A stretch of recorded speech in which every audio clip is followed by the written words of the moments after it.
Welcome to S6 TV Telugu news బులెటిన్ల ముందుగా headlines. India కూటమి ఉపరాష్ట్రపతి అభ్యర్థిగా సుదర్శన్ రెడ్డి నామినేషన్.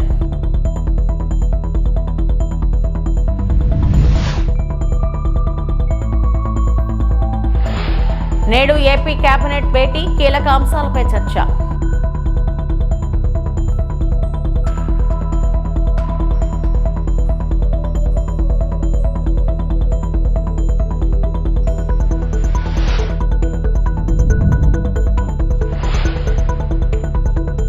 యూరియా సరఫరాపై కాంగ్రెస్ ప్రభుత్వం నకిలీ ఆరోపణలు. కిషన్ రెడ్డి.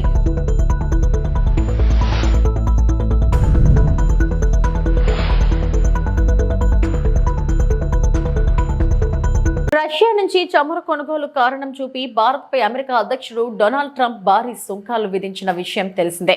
భారత్ అమెరికా మధ్య రష్యా చమురు దిగుమతులపై ఏర్పడిన ఉద్రిక్తతల నడుమ విదేశాంగ మంత్రి ఎస్ జైశంకర్ కీలక వ్యాఖ్యలు చేశారు. భారత్ రష్యా సంబంధాలపై మరింత సృజనాత్మకంగా ముందుకెళ్లాలని పేర్కొన్నారు. ఇందులో భాగంగా భారత్లోని కంపెనీల్లో పెట్టుబడులు పెట్టాలని రష్యా కంపెనీలను ఆహ్వానించారు. We are meeting here after about 10 months since the last session in November 2024 in New Delhi. And I think this is perhaps the shortest intervals between two sessions that we've ever had. Over the last 4 years, Excellency, our bilateral trade in goods has increased, as you have noted, from more fivefold, from $13 billion in 2021 to $68 billion in 24-25, and it continues to grow. However, a major trade balance has accompanied the growth. It has increased from 6.6 billion to 58.9 billion, which is about 9 times. So we need to address that urgently. Today, as we meet, allow me to lay out some of the salient features of the agenda before us. Addressing tariff and non-tariff trade barriers, removing bottlenecks in logistics, promoting connectivity through the international north-south transport corridor, the northern sea route, and the Chennai-Vladivostok corridor, affecting payment mechanisms smoothly, timely finalization and execution of the program of economic cooperation till 2030, the early conclusion of the India-Eurasian Economic Union FTA, whose terms of reference were finalized today, and regular interaction between the businesses of the two countries. These are among the key elements. విపక్ష India కూటమి ఉపరాష్ట్రపతి అభ్యర్థిగా supreme court మాజీ న్యాయమూర్తి justice B Sudarshan Reddy nomination దాఖలు చేశారు. Nomination కు ఇవాళ చివరి తేదీ కావడంతో కాంగ్రెస్ అగ్రనేతల సమక్షంలో తన నామినేషన్ పత్రాలను రిటర్నింగ్ అధికారికి సమర్పించారు. నామినేషన్ కార్యక్రమానికి కాంగ్రెస్ చీఫ్ మల్లికార్జున ఖర్గే, సోనియా గాంధీ, రాహుల్ గాంధీ సహా పలువురు ఇండియా కూటమి నేతలు హాజరయ్యారు. బి సుదర్శన్ రెడ్డి నామినేషన్ ను బలపరుస్తూ సోనియా సహా 20 మంది ఎంపీలు సంతకాలు చేశారు.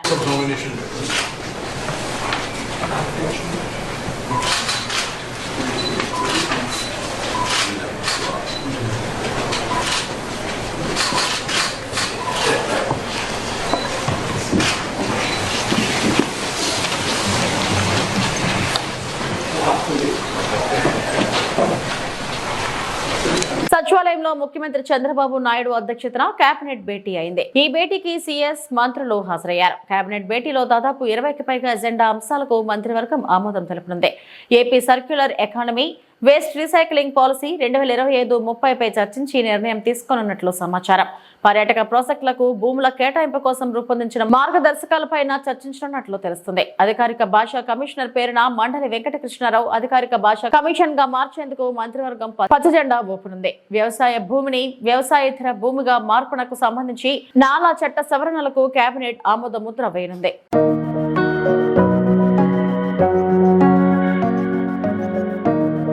యూరియా సరఫరాపై రాష్ట్ర ప్రభుత్వం తప్పుడు ప్రచారం చేయడం తగదని కేంద్ర మంత్రి కిషన్ రెడ్డి సూచించారు. రైతుల్లో అపోహలు సృష్టించడం మాని సరైన రీతిలో యూరియా పంపిణీ చేయాలన్నారు. రాష్ట్ర రైతాంగాన్ని గందరగోళానికి గురి చేయొద్దన్నారు. ప్రభుత్వాలను కాపాడే రాజకీయ నేతలు, పార్టీలకు నైతిక విలువలు అవసరమన్న కిషన్ రెడ్డి నైతిక విలువలు పెరగడం కోసమే లోక్సభలో బిల్లు పెట్టామని వ్యాఖ్యానించారు. కానీ కొంతమంది నేతలు రాజ్యాంగ స్ఫూర్తికి విరుద్ధంగా వ్యవహరిస్తున్నారని ఆందోళన వ్యక్తం చేశారు. యూరియాపై కేటీఆర్ లేవనెత్తిన అంశాన్ని ప్రస్తావిస్తూ రైతులపై తమకే ప్రేమ ఉన్నట్లు వ్యవహరించడం సరికాదంటూ మండిపడ్డారు. రాష్ట్రంలోనే కాదు, అనేక రాష్ట్రాల్లో కూడా కొంత సమస్య వచ్చింది. దానికి కొన్ని మన చేతుల్లో ఉండవు, అంతర్జాతీయంగా మనం ఇంపోర్ట్ చేసుకుంటున్నాం. ఇది రైతులకు ఎప్పటికప్పుడు సర్ది చెప్పి వాళ్ళు వాడుతున్నటువంటి యూరియాను సరిగ్గా ఉపయోగించుకోవడము, ఎవరు స్టోర్ చేయకుండా ప్రయత్నం చేయడము, దారి మళ్ళకుండా ప్రయత్నం చేయడము అందరం చూసుకోవాలి. ఇది తెలంగాణలో ఎందుకు ఎక్కువ జరిగిందంటే తెలంగాణ మంత్రులు ప్రతిరోజు యూరియా లేదు యూరియా లేదు యూరియా లేదని చెప్పి అడ్డగోలుగా మాట్లాడడంతో చాలామంది అక్రమంగా స్టోర్ చేసుకుంటున్నటువంటి పరిస్థితి మనం చూస్తూ ఉన్నాం. కాబట్టి ఎంతైతే కమిట్మెంట్ ఉందో ఈ సంవత్సరం కూడా ఎంతైతే రాష్ట్ర ప్రభుత్వం ముందు మనకు అడిగిందో అంత యూరియా ఈరోజు ఇవ్వాలనేటువంటి నిర్ణయము కేంద్ర ప్రభుత్వం నిన్న మాట్లాడినప్పుడు తీసుకున్నారు. అంత యూరియా తప్పకుండా కాంగ్రెస్ పార్టీ ప్రభుత్వం అడిగినా అడగకపోయినా తప్పకుండా ఇస్తాము. డిస్ట్రిబ్యూషన్ కావాల్సినటువంటి ఎరువులు అందుబాటులో పెట్టాల్సినటువంటి బాధ్యత కేంద్ర ప్రభుత్వం. తప్పకుండా మేము అందుబాటులో పెడతాము, మీరు సక్రమంగా డిస్ట్రిబ్యూషన్ చేయండి అనే విషయాన్ని ఈ సందర్భంగా మనం చేస్తాము. మేము యూరియా ఇస్తే సపోర్ట్ చేస్తాం, చిన్నపిల్లల ఆట ఉండవు. ఏదో మాకు రైతుల మీద ఆయన ప్రేమ లేనట్టు, ఆయనకే ప్రేమంతా ఉబ్బికొస్తున్నట్టు మాట్లాడితే ఎట్లా? ఆయన మధ్యలో ఆయన ఏంది? ఆయన స్టేట్లో ఉన్నాడా సెంట్రల్లో ఉన్నాడా? ఇచ్చేది మేము, వాడు ఉపయోగించేది అక్కడ రైతులు. మధ్య నేనకెందుకు కూలుకుపాలు? శ్రీకాళహస్తి మండల ఇలగనూరు పంచాయతీకి చెందిన సింహాచలం కండిక గ్రామానికి చెందిన పేదలకు 50 ఏళ్ల క్రితం ఇచ్చిన భూమి వివాదంగా ఉండేది. అటవీ శాఖకు సంబంధించిన వివాదం కొనసాగుతూ ఉండేది. 1970లో వాళ్లకి రిజర్వ్ ఫారెస్ట్ లో పట్టాలు ఇవ్వడం జరిగింది. 1978లో అప్పుడున్న కలెక్టర్ ఆ పట్టాలను రద్దు చేయడం జరిగిందని ప్రస్తుత కలెక్టర్ వెంకటేశ్వర్లు అన్నారు. పిఆర్ గెస్ట్ హౌస్ నందు జరిగిన ఎమ్మెల్యే సుధీర్ రెడ్డితో పాటు ఆయన మాట్లాడారు. మరొకసారి 1998లో 130 మంది కుటుంబాలకు 1.5 ఎకరం చొప్పున పట్టాలు ఇవ్వడం జరిగిందని, కాలక్రమేణా ఆ అటవీ శాఖ అధికారులు ఆ భూములు రద్దు చేయమని కలెక్టర్కి ఫిర్యాదు ఇచ్చారని అన్నారు. 2014లో కూడా హైకోర్టు ఆ భూములను రిజర్వ్ ఫారెస్ట్ గా గుర్తించిందని, అయినా కూడా ఆ పట్టాలు రద్దు కాకపోవడంతో అటు గ్రామస్తులకు ఇటు అటవీ శాఖ అధికారులకు తరచూ వివాదాలు వస్తూ ఉండేవని అన్నారు. ఆ సమస్యలను పరిష్కరించడం కోసం అక్కడున్న బడుగు బలహీన వర్గాల ఎస్సీ ఎస్టీలకు న్యాయం చేయాలని ఈ రోజు ఎమ్మెల్యే సుధీర్ రెడ్డి నేను కూర్చోవడం జరిగిందని కలెక్టర్ వెంకటేశ్వర్లు తెలిపారు. కలెక్టర్ గారి ఆధ్వర్యంలో కోల ఆనంద్ గారు, నేను, కలెక్టర్ గారు, డిఎఫ్ఓ గారు, ఆర్డీఓ గారు అందరం కూర్చొని ఈ సింహాచలం సింహాచలం కంట్రీగా ఏదైతే 135 ఎకరాలు భూమి ఉందో, అలానే గొల్లపల్లి పంచాయతీలో 150 ఎకరాలు, ఏదైతే 1150 ఎకరాలు బీవీపురం ఇంకా ఫారెస్ట్ ల్యాండ్స్ ఉన్నాయో దీని గురించి మాట్లాడడం జరిగింది. మొన్న ఆ పత్రికల్లో కథనం వచ్చింది. ఏంటంటే దీంట్లో ఏదో పొలిటికల్ ఇన్వాల్వ్మెంట్ ఉంది, దీంట్లో ఎవరో ల్యాండ్ ఏదో తీసుకుంటున్నారని చెప్పి పొలిటికల్గా కొద్దిగా స్టేట్మెంట్ కూడా ఇవ్వడం జరిగింది. దాంట్లో అంతా కూడా అవాస్తవాలు. వాళ్ళు కూడా గ్రామస్తులు రావడం జరిగింది. ఈరోజు కలెక్టర్ గారు మేము కూర్చుని వెంటనే ఇమీడియట్గా దీనికి సొల్యూషన్ తీసుకొచ్చాం, వాళ్ళతో మాట్లాడాం. నిజంగానే 30 సంవత్సరాల నుంచి 40 సంవత్సరాల నుంచి జరిగిన సొల్యూషన్ ఈరోజు గంటన్నరలో అందరం కూర్చొని మాట్లాడుకొని ఈరోజు గ్రామస్తులు కూడా తప్పట్లు కొట్టి ఆనందం హర్షం వ్యక్తం చేసి పోయే పరిస్థితి. దీంట్లో వాళ్ళకి ఇమీడియట్గా దాంట్లో యూకలిప్టస్ ట్రీస్ ఫారెస్ట్ డిపార్ట్మెంట్లో వేసిన తర్వాత 3 నుంచి 4 సంవత్సరాల తర్వాత వాళ్ళకి సంవత్సరానికి ప్రతి కుటుంబానికి ఒక 30 నుంచి 25 నుంచి 50 వేల మధ్యలో వాళ్ళకి డబ్బులు వస్తాయని చెప్పి మరి చెప్పడం జరిగింది. అలానే వాళ్ళకి 1.5 ఎకరా భూమి పోతుంది కాబట్టి 3 ఎకరాలు అడిగి రిక్వెస్ట్ చేశాను ఎమ్మెల్యేగా. సార్ అయితే 2 ఎకరాల వరకు ఓకే అన్నారు. మిగతాది కూడా నేను గవర్నమెంట్తో మాట చెప్తానని చెప్పారు. ఎందుకంటే వాళ్ళందరూ ఎస్సీ ఎస్టీలు నిరుపేదవాళ్ళు కాబట్టి వాళ్ళందరినీ కూడా ఈరోజు హ్యాపీగా పోయినారు. This operation was a big success. ఏదైతే 30 ఇయర్స్ నుంచి కానీ 40 ఇయర్స్ నుంచి కానీ సొల్యూషన్ ఉందో దాన్ని 1.5 అవర్స్లో మేము అందరం కూర్చొని సొల్యూషన్ తెచ్చామని చెప్పి తెలియదు. ఆనందంగా ఉంది. Thank you. రాష్ట్ర ప్రభుత్వ చేతకానితనం వల్లే రాష్ట్రంలో రైతులు యూరియా కోసం ఇబ్బందులు పడుతున్నారని బీఆర్ఎస్ కార్యనిర్వాహక అధ్యక్షుడు కేటీఆర్ విమర్శించారు. కేసీఆర్ 10 ఏళ్ల పాలనలో ఎన్నడూ యూరియా కొరత రాలేదన్న గులాబీ నేత ముందస్తు ప్రణాళిక ప్రభుత్వానికి చిత్తశుద్ధి లేకపోవడం వల్లే రైతులు అవస్థలు పడుతున్నారని మండిపడ్డారు. సీఎం రేవంత్ రెడ్డి 51 సార్లు ఢిల్లీకి వెళ్లినా ఒక్క బస్తా తీసుకురాలేకపోయారన్న మాజీ మంత్రి ఎరువుల కొరతపై రాహుల్ గాంధీ ఎందుకు మాట్లాడట్లేదని నిలదీశారు. బీజేపీ నేతలు సైతం రైతుల కోసం ఎందుకు ప్రశ్నించట్లేదని విమర్శించారు. ఎరువుల పంపిణీ విషయంలో రాష్ట్ర ప్రభుత్వం శ్వేతపత్రం విడుదల చేయాలని డిమాండ్ చేసిన కేటీఆర్, లేదంటే బీఆర్ఎస్ పోరాటం సాగిస్తుందని వెల్లడించారు. ఒక్కటంటే ఒక్కరోజు కూడా ముఖ్యమంత్రి గారు వ్యవసాయానికి సంబంధించిన సమీక్ష చేయలేదు. ఎరువుల మీద ఏ ఒక్కరోజు కూడా కనీసం కేంద్ర ప్రభుత్వాన్ని కలిసి విజ్ఞప్తి ఇచ్చిన పాపన పోలేదు. ఏదో పేరుకి రాహుల్ గాంధీని కలవడానికి పోయినట్టు పోయి ఏదో కాగితం ఇచ్చేసి రావడం కాదు. సిన్సియర్గా సీరియస్గా ఇక్కడ ఏ పరిస్థితి ఉంది, ఎట్లా వ్యవసాయ విస్తరణ కేసీఆర్ గారి కాలంలో జరిగింది, దానికి తగ్గ విధంగా ఎంత ఎరువు కావాలి అనే ఒక ఇండెంటు రాష్ట్ర ప్రభుత్వం నుంచి ఎన్నడూ కూడా పోలేదు. ముందస్తు ప్రణాళిక తయారు చేయలేదు. దాని ఫలితంగానే ఇవాళ రాష్ట్రంలో ఎరువుల కొరత కనబడతా ఉన్నది. కేసీఆర్ గారు ఉన్న 10 ఏళ్లు ఎన్నడూ లైన్లు లేవు, ఎన్నడూ ఎరువుల కోసం కొట్లాడుకునే పరిస్థితి లేదు, పోలీసులను పెట్టి ఎరువులు పంచే దుస్థితి ఎన్నడూ లేదు. మరి ఇవాళ రాష్ట్రంలో ఈ పరిస్థితి ఎందుకు వచ్చింది? కాంగ్రెస్ ప్రభుత్వం రాగానే రాష్ట్రంలో ఉన్న రైతన్నలు కూడా ఆలోచించాలని చెప్పి నేను కోరుతా ఉన్నా. ఇవాళ రాష్ట్రంలో పోలీసులు 2 పనులు చేస్తున్నారు. అయితే ఒకటి బీఆర్ఎస్ నాయకుల మీద కేసులు పెట్టాలి, ఎట్లా సోషల్ మీడియాలో పోస్టులు పెట్టినా కూడా చిన్న చిన్న పిల్లల్ని కూడా భయపెట్టాలనేది ఒకటి. రెండోది ఎరువుల బస్తాల కాడ కాపలా కాస్తా ఉన్నారు. ఎక్కడ రైతులు తిరగబడి అధికారులను తంతారేమో అని చెప్పి ఎక్కడికక్కడ పోలీసులను పెట్టి పోలీస్ పహారాలో ఎరువుల దుకాణాల దగ్గర మరి ఎరువులు పంచే దుస్థితిలో ఇవాళ ప్రభుత్వం ఉన్నది. వాస్తవం ఏంది అంటే రాష్ట్ర వ్యవసాయ శాఖ కానీ, మార్కెటింగ్ శాఖ కానీ, మార్కెట్ కానీ, రవాణా శాఖ కానీ, జిల్లా యంత్రాంగం కానీ వాటి మధ్యన సమన్వయ లోపం కూడా తీవ్రంగా కనబడతా ఉన్నది. ఎందుకంటే నడిపించే నాయకుడికి వ్యవసాయం మీద అవగాహన లేదు, అటు పరిపాలన మీద అవగాహన అంతకంటే లేదు. కాబట్టి మరి వచ్చిన యూరియా కూడా కనీసం పంచే పరిస్థితి కూడా కనబడతలేదు. తిరుమల శ్రీవారిని సినీ ప్రముఖులు దర్శించుకున్నారు. గురువారం వీఐపీ ప్రారంభ విరామ దర్శన సమయంలో అక్కినేని నాగచైతన్య, శోభిత దంపతులు స్వామివారి సేవలో పాల్గొన్నారు. టీటీడీ అధికారులు వీరికి స్వాగతం పలికి దర్శన ఏర్పాట్లు చేశారు. దర్శనం అనంతరం రంగనాయకుల మండపంలో నాగచైతన్య దంపతులకు పండితులు ఆశీర్వచనం చేసి స్వామివారి తీర్థ ప్రసాదాలను అందజేశారు. సినీ దర్శకుడు త్రివిక్రమ్ శ్రీవారిని దర్శించుకున్నారు.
శ్రీశైలం జలాశయంలో నీటి మట్టం క్రమంగా పెరుగుతుంది. జోరాల, సుంకేసుల ప్రాజెక్టుల నుంచి 4,98,022 క్యూసెక్లు నీరు వచ్చి చేరడంతో శ్రీశైలంలో వరద ప్రవాహం కొనసాగుతుంది. దీంతో అధికారులు శ్రీశైలం డ్యాం 10 గేట్లను 18 అడుగుల మేర పైకి ఎత్తి 4,18,630 క్యూసెక్ల నీటిని నాగార్జున సాగర్ కు విడుదల చేస్తున్నారు. పోతిరెడ్డిపాడు హెడ్ రెగ్యులేటర్ నుంచి 30,000 క్యూసెక్లు, ఎడమగట్టు విద్యుత్ కేంద్రం నుంచి 35,315 క్యూసెక్లు, కుడిగట్టు విద్యుత్ కేంద్రం నుంచి 29,595 క్యూసెక్లు విడుదల చేస్తున్నారు. శ్రీశైలం జలాశయం పూర్తి స్థాయి నీటి మట్టం 885 అడుగులు కాగా ప్రస్తుతం 881.60 అడుగులుగా ఉంది. ప్రాజెక్ట్ పూర్తి స్థాయి నీటి నిల్వ సామర్థ్యం 215.80 టీఎంసీలు కాగా ప్రస్తుతం 197.01 టీఎంసీలుగా కొనసాగుతుంది.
ఏలూరు జిల్లా పోలవరం ప్రాజెక్టుకు కురుస్తున్న భారీ వర్షాలకు గోదావరి వరద అనూహ్యంగా గంట గంటకు పెరుగుతూ గోదావరి ఉగ్ర రూపం దాల్చింది.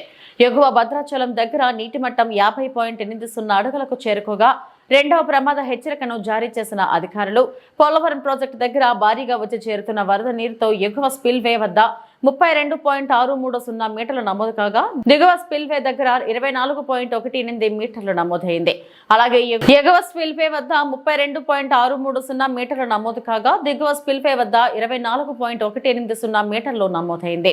48 రేడియో గేట్ల ద్వారా 9,91,282 క్యూసెక్కుల వరద జలాలను దిగువకు వదులుతున్న ఇరిగేషన్ అధికారులు.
మత్తు పదార్థాలు, మాదక ద్రవ్యాల రవాణా, విక్రయం, వినియోగంపై గట్టి నిఘా ఉంచామని collector T Vinay Krishna Reddy, police commissioner P Sai Chaitanya స్పష్టం చేశారు.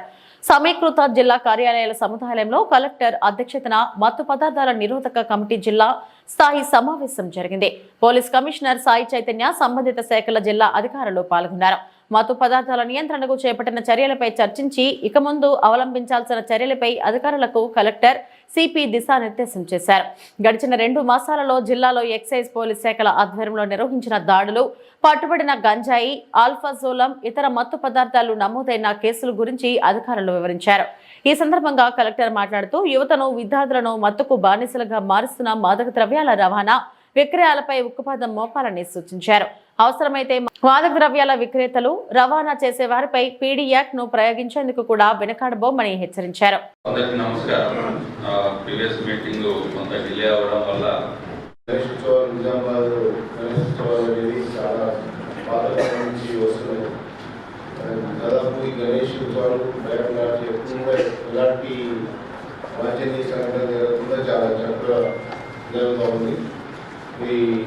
అన్ని వర్గాల నుంచి పెద్ద మనుషులు, తర్వాత వాలంటీర్ ఆర్గనైజేషన్స్ సభ్యులందరూ కూడా భేదభావం లేకుండా చెప్తా ఉన్నారు సార్.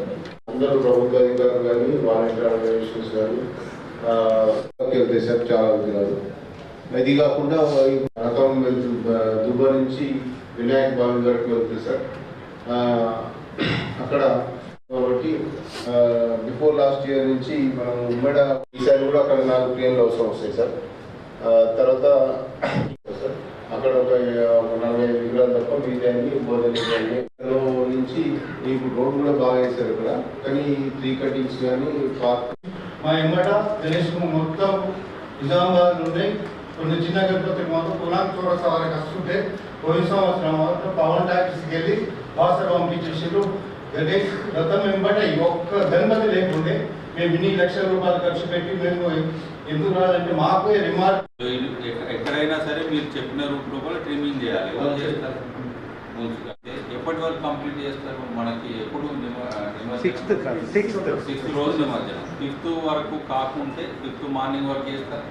ఒక టైం 1 డే క్వశ్చన్ ఉండే ఎవరైనా ఉంటే డైరెక్ట్ ముందే 2-3 days before నైట్ నిమజ్జనం చేస్తారు, కొంతమంది 11th చేస్తారు, సార్వజనిక చేస్తారు, 11th చేస్తారు, కొంతమంది 9th చేస్తారు.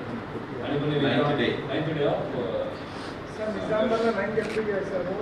అంటే కొన్ని చేస్తారు సార్. కొన్ని నిజామాబాద్ టౌన్ లో మాత్రము ఓన్లీ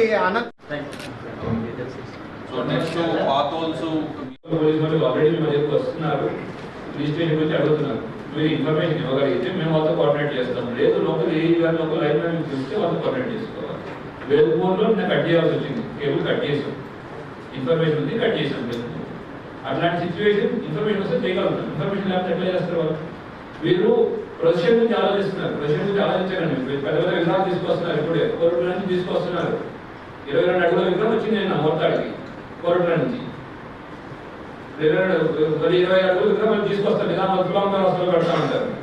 తీసుకోవాలని ఎవరు అనట్లేదు. తీసుకొచ్చే ముందు ఆ రూట్ ఎట్లా ఉంది, ఆ రూట్ లో లైన్లు ఎట్లా ఉన్నాయి, అది వచ్చేవాళ్ళు కూడా నిదానంగా తీసుకురామండి. ఇవన్నీ మనం జాగ్రత్త మనం తీసుకోవాలి. ఇప్పటి నుంచి మీరు ప్రిపేర్ అవ్వండి. ఆ రిక్వెస్ట్ ఏంటంటే ఇప్పటి నుంచి మీరు వెళ్తున్నారు కదా, ప్రిపేర్ అవ్వండి. అట్లానే మెడిసిన్ డిపార్ట్మెంట్ వాళ్ళు కూడా చెప్తున్నాం, ప్రిపేర్ అవుతున్నాం. వాళ్ళు కూడా ఇన్స్పెక్షన్స్ చేసాం, ఐడెంటిఫై చేసుకున్నాం. ఈ మీటింగ్ అందుకోసం పెట్టింది. అయితే అది మిల్లిమిల్లిగా ఎదిగే అవకాశం కాబట్టి దయచేసి అటు వైపు మీరు దృష్టి సారించాలని చెప్పి నా యొక్క మీతో సవినయంగా వినవం. రెండవది ఏమిటంటే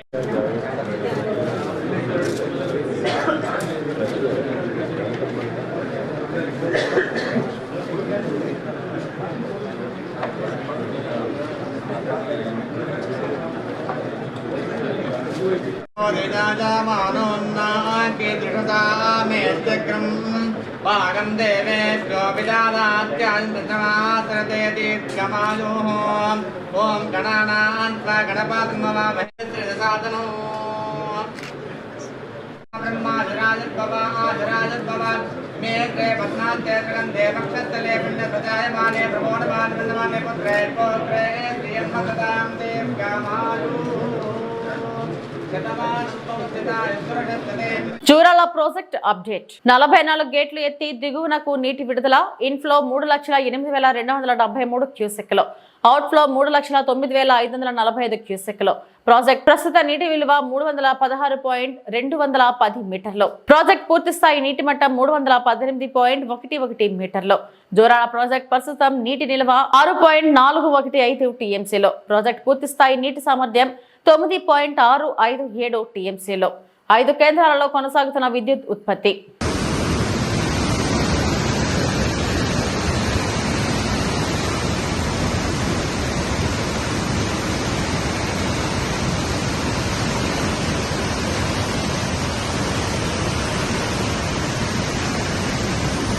ఇవి ఇప్పటివరకు నా బులెటిన్ అప్డేట్స్. నమస్తే.